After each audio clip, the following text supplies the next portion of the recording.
All right, guitar students, right now we are going to talk about strumming patterns and some different rhythms that we can use. We'll learn a variety of strumming patterns over the course of the semester, but right now I want you to focus on 3 of them that we're going to get a lot of different use out of. So first, let's talk about the different ways that we might identify a strumming pattern. So everything up here is strumming pattern 1. These are actually 3 different ways of giving you the exact same information. So first of all, down here is the rhythm that you would actually be strumming. This would be quarter, eighth, eighth, quarter, eighth, eighth. That's what this strumming pattern would be. And there's also 2 different ways of writing the same thing. When I see this D, that indicates a downstroke. When I see this U, it indicates an upstroke. Likewise, you might see this. This is less common, these symbols that looks like a staple and a V, and that's really weird if you're not used to seeing it. What that actually is, we steal that from other classical string players like violinists, violists, cellists, classical bassists, because those are their bowing markings. This is their symbol for down bow. This is the symbol for up bow. The reason is because this looks like the little square at the bottom of their bow. This looks like the little triangle at the top of their bow. But regardless, you may sometimes see this. I would say that this is by far the most common way to see your strumming patterns written out, but these all mean the same thing. I can take any chord. Right now I'm just going to grab an E minor chord, and I'm going to do this pattern. It'll be down, down, up, down, down, up. I can do it slower, I can do it faster, but that's what this would sound like. Now there's a couple of things that we need to really pay attention to with a strumming pattern, and the main thing is this. It's that you don't want to stop and start your hand unnecessarily. So if you were to play along, I'm not going to do it right now, but if you were to play along with the click of a metronome, what I would generally want you to do is your hand would go down with every metronome click. That means inherently that it has to come up in the middle of it. So for example, let's say I was going click, click, click, click, click, click, click, click, click. I'd be playing quarter notes right there. If I were to suddenly start playing eighth notes, then the off beat, the second of each of these pairs, would need to happen in between the clicks. That's when my thumb is going up. The point I want you to get across from this is that basically what we're doing is you're going to always keep your hand moving as if you were playing eighth notes constantly. Down, up, down, up, down, up, down, up. Your hand's always going to move, and that's going to help to keep you steady. It's going to help internally make sure that you get a steady tempo. There's also a couple other reasons sound-wise that that's usually going to sound most natural. But that's the thing that we care about right now, and that's why you're going to notice this. I want you to imagine real quick, what if I did actually strum every single eighth note in a measure? Down, up, down, up, down, up, down, up. 8 eighth notes. Well, that would look like this. Down, up, down, up, down, up, down, up. Now, what are the parts that I'm cutting out? This is a quarter note, meaning I'm not playing this eighth note here. This is a quarter note, meaning I'm not playing this. I want you to see how what you're left with is this down, down, up, down, down, up. I don't want to straight up alternate. I don't want to go down, up, down, up, down, up, because what that's going to do is that's going to make me jerkily stay in one place for too long. The whole key to this is that your hand continues moving as if you were hitting every beat. You're just not actually going to hit every single note. So that's the general principle. Then I can get to this one here. So down, down. Oh, sorry, I should let you see my hand. Down, down, down, up, down, up. Simple variation on what we did. Now I just want to show you this last one. The last one is where it gets slightly trickier. You're going to notice right here that I've got this downstroke in parentheses. You will not always see that written. Sometimes some people will just not draw anything at all. I like to draw it in there as a placeholder. If you see something in parentheses, it simply means, hey, realize it's there, but don't play it. So like technically I could have written all these upstrokes with the parentheses around them just so you could see they were there. I just didn't want to because it comes cumbersome.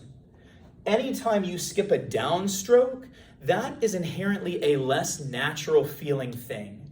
And that's why I wanted to put this in parentheses. So you're seeing, it's as if you're playing down, down, up, down, up, down, up. But what this is saying is, hey, you're still going to move your hand down like you would usually do, but you're not going to hit the strings. So here's what I'm going to do. I am going to hit this for the first time. So I'll literally play down, down, up, down, up, down, up. And it would be like this. Down, down, up, down, up, down, up. When I want to add in the parentheses or when I want to cut this note out, I'm still going to play that downstroke. Oh, sorry, I should have said it in air quotes. I'm still going to play that downstroke because my hand's going to move down, but I'm basically going to deliberately miss or avoid the strings. So it's going to be down, down, up, down, up, down, up. And it comes together like this. You hear that a lot if you listen to like a lot of like folk songs, Mumford & Sons, Wren Collective type stuff. You get that comes a lot. Good Riddance by Green Day. It's an older song too. So these are a couple basic strumming patterns that you want to be aware of. I would practice all of those on your different chords.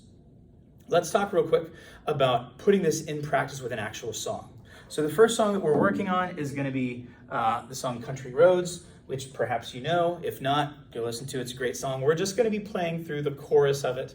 So we've got a different lesson where we'll individually learn the notes of the melody, like the notes that the singer would play. But for right now, we're concerned with the chords that we would strum. And I'm concerned with this middle pattern right here. So I'm going to erase everything else for the time being. And we're going to take a look at this middle pattern because it's the one that we're going to use for Country Roads. Down, down, down, up, down, up. This is going to take up one measure of music. Now, it just so happens that in Country Roads, each chord is going to last us 2 measures, meaning that for each chord, we're going to play this pattern twice. So the pattern is going to be, the chord order is going to be a G chord, the next one after that's D, E minor, and then C.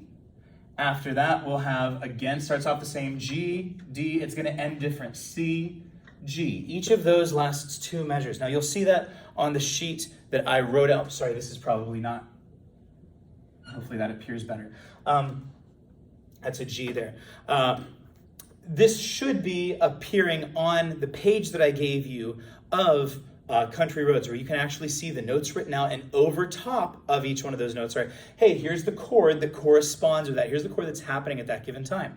But even if not, this is all the information you need. Each of these chords is going to get this pattern played 2 times. It would sound like this. I'll first play it in time up to speed. So this pattern 2 times each. So here's our G, D,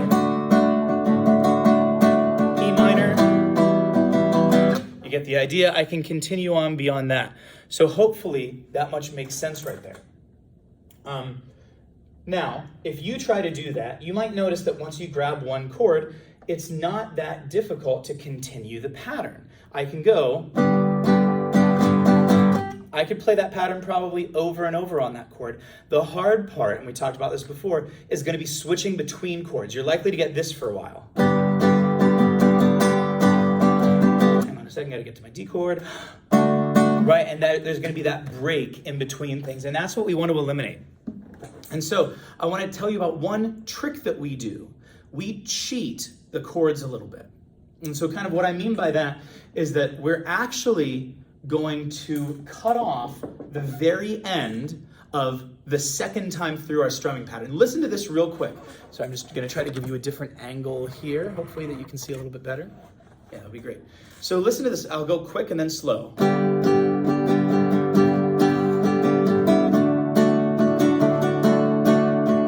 Now, you may have caught that, you may not have. Let me go a little slower and I'll deliberately make it obvious. Listen to the last upstroke that I'm doing immediately before I change to my D chord. Watch here. Did you notice that I took my hand off? What I'm actually doing, I'm not holding the G chord through that last little bit of the second time through my pattern. I'm letting go to give myself a little bit of extra time to get to the D chord. This happens all the time and you hear it, but you don't notice it because your ear is just waiting for the beginning of the next chord. It's waiting for the next important rhythmic time. It's forgotten already about the chord that it was listening to. So we can get away with cheating, especially at a higher speed. It's going to be significantly easier and no one's going to notice it. Now that said, that is going to be easier said than done for a bit. If you try to do this right now, it might be weird to coordinate all these things with your hands.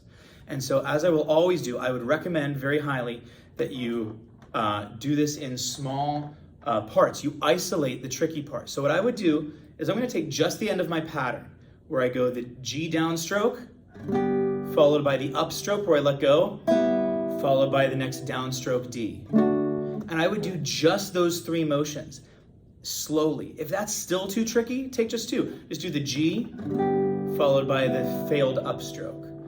After that, do the open upstroke into D. But you want to practice those motions individually till you can do this.